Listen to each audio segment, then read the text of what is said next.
Globally, the anti-Israel protests continue, with world attention focusing over the past few days on the so-called aid flotilla heading towards Gaza, with professional protester Greta Thunberg on board. My name is Greta Thunberg and I am from Sweden. If you see this video, we have been intercepted and kidnapped in international waters by the Israeli occupational forces or forces that support Israel.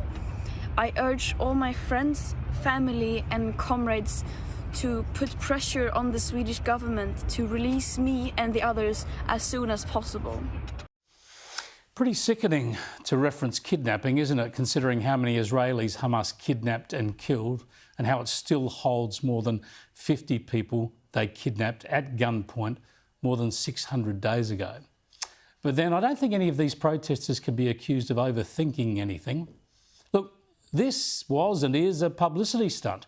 Israel warned it would intercept the vessel rather than let it land in Gaza. Now, part of me wanted them to be allowed through, but imagine the repercussions if Hamas took these people hostages or they were injured in some way. They'd be held to pay.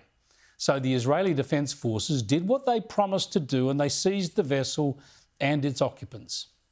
We are being intercepted. Please, go to your places, ditch their phones, ditch.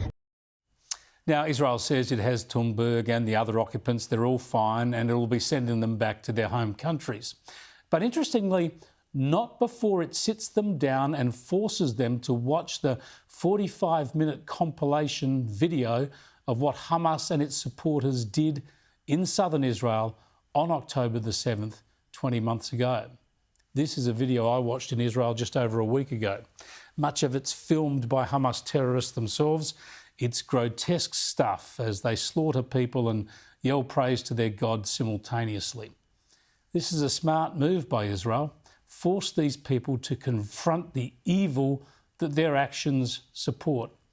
Let's see what Thunberg and her mates say about Hamas, the terrorists who still hold more than 50 hostages and still terrorise Gaza with a pointless war.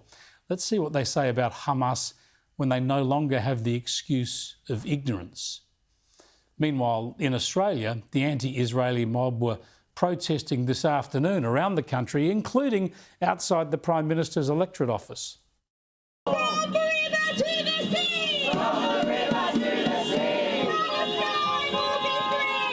Australian government remains silent and complicit in the ongoing extermination of the people in Gaza.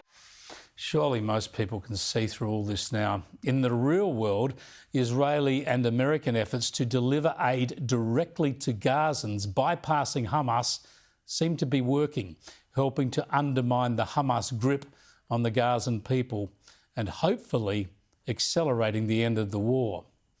And by the way, isn't it funny how Greta Thunberg was happy to carry out this flotilla stunt on the back of thumping big diesel engines? With all the media coverage and naval interception, the carbon footprint of this stunt must have been huge.